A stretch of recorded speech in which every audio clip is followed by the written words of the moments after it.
अपने समाज के अंदर नारी इतने पूज्यंते क्या स्त्री को पूजनीय बताया है, स्त्री को पूजनीय बताया है, मंत्रा को और सुपरका को नहीं। क्योंकि जो स्त्री धर्म का आचरण करते हुए स्वयं के परिवार को स्वर्ग बना दे, क्योंकि स्वर्ग कब बनता है? जब धर्म का आचरण जिस घर के अंदर होता है वही घर स्वर्ग बन सकता है। अन्यथा विश्वामित्र जी जब भगवान राम को लेके गए और ताड़का जैसे ही मारने के लिए दौड़ी है तो भगवान ने भी विचार किया कि मैं स्त्री के ऊपर हाथ कैसे उठाऊं। अब गुरुजी ने कहा स्त्री वही शोभनीय वही पूजनीय है जो धर्म का आचरण करती हो। यह ताड़का है, यह कभी धर्म का आचरण नहीं करती, यह अधर्म का मार्ग पकड़ के बैठी है, इसको प्रभु तुम मार सकते हो। वहां गुरु की आज्ञा हुई है, भगवान श्री राम ने ताड़का को मारा है।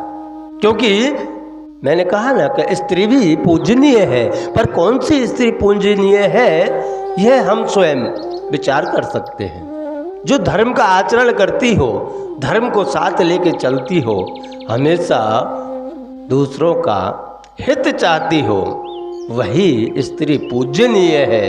नहीं तो आप देखो ना, हमारे बार शास्त्रों के अंदर स्त्री को ही पूजनीय बताया है। माता दुर्गा लो, लक्ष्मी लो, सरस्वती लो, जिसको जो चाहिए वह माताओं से मांगता है, इसलिए वह पूजनीय है। लेकिन जो धर्म का आचरण ना करती हो, अधर्म के मार्ग पर चलती हो, उसको भी भगवान ने स्वयं आकर के मारा है। भगवान कृष्ण लीला में पूतना को मारा, वह भी एक स्त्री थी। राम के जन्म में मर्यादा पुरुषोत्तम राम ने जब अवतार लिया उस समय ताड़का को मारा। वही पर ब्रह्म परमात्मा ने बताया हमको कि कौन सी स्त्री पूजनीय है, कौन सी स्त्री पूजनीय नहीं है।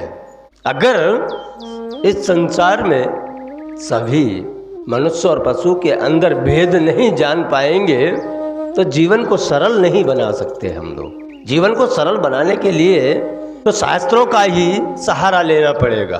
तुलसीदास जी महाराज ने हमें संपूर्ण मनुष्य जीवन के अंदर जो उपयोगी हो सके वह सब इसमें दिया है कि स्त्री भी हमारी पूजनीय है। नहीं तो मैं तो अभी बार एक बहुत दुख के साथ कहना पड़ रहा है कि मैंने एक जगह देखा कि आज की नारी, आज की बहन बेटियां कितनी गलत मार्ग पर चल रही है। जिस माता पिता ने उन्हें 20 वर्ष तक पाला पोसा और हम किसी और की बातों में आकर के स्वयं गलत मार्ग पर चढ़ जाएं और गलत मार्ग पर चढ़ने के बाद में बोले कि हम माता पिता को नहीं पहचानते। एक पुलिस स्टेशन में देखा भी था मैंने कि एक लड़की किसी के बहकावे में आकर के इतना आगे निकल गई कि जब उसका पिता आया और वह पिता उसके पैर पड़ रहा था कि बेटी चल घर, तू मेरी इज्जत है, मेरी पगड़ी को उछाल मत, तू मेरे घर चल।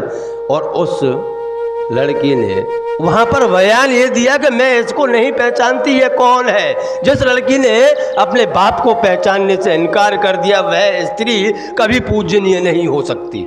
इसीलिए कभी कभार तो वो नहीं कहते भ्रूण हत्या, ऐसा पिता मन में विचार नहीं कर रहा होगा कि जिस बच्ची को मैंने 20 वर्ष तक पाल पोस करके इतना बड़ा किया और आज वह कह रही है कि मैं इसको नहीं पहचानती, इससे अच्छा तो जन्म होते मैं इसको मार देता तो अच्छा था। यह एक पीड़ा उस पिता की निकली होगी, पर हम कहाँ जा रहे हैं ये हम नहीं सोच पा रहे हैं कि स्त्री का आचरण क्या होना चाहिए। हमें यह राम कथा सिखाती है, सुख दुख में हमेशा स्त्री को साथ खड़ा रहना चाहिए। यह हमारी राम कथा सिखाती है हमें। ना मानो तो देख लो, खाली एक बार उठा करके तुम राम कथा अध्ययन करके देखो, राम कथा के अंदर से आप बाँच करके देखो तो उसके अंदर से आपको यह सारी बातें मिल जाएंगी। मैंने कहा ना, गुरुजी ने आदेश दिया इसलिए ताड़का को राम ने मार दिया। गुरुजी ने आदेश दिया क्योंकि उसका आचरण अच्छा नहीं था। और इधर माता सीता को ही देख लो आप, सुख दुख में चाहे राजमहल में रहना हो तो भी माता सीता राजमहल में बड़े ही आनंद से रह रही है। और जब भगवान वन को गए वहाँ एक झोपड़ी बनाई और उस झोपड़ी के अंदर भी माता सीता बड़े आनंद से रह रही है। जब चित्रकूट पे भरत जी भगवान राम को लेने के लिए गए तो उस समय पे जनक जी भी गए थे और जनक जी को बोला, भरत जी ने कि आप ही समझाओ प्रभु को, अगर प्रभु समझे तो ना समझे तो कोई बात नहीं, पर माता सीता को तो आप समझाओ। लेकिन वहाँ पर जनक जी ने बड़ा ही सुंदर उत्तर और सुंदर वाक्य माता सीता के कहा है कि मैं आज धन्य हूँ कि बेटी तूने मेरे दोनों कुलों को तार दिया है। तारे कुल दो, कि तूने दोनों कुलों को तारा है, मैं धन्य हूँ। पर उस पिता के ऊपर कैसी मर बीती होगी कि मैंने राजमहल से राजमहल में भेजा था, आज वन में है।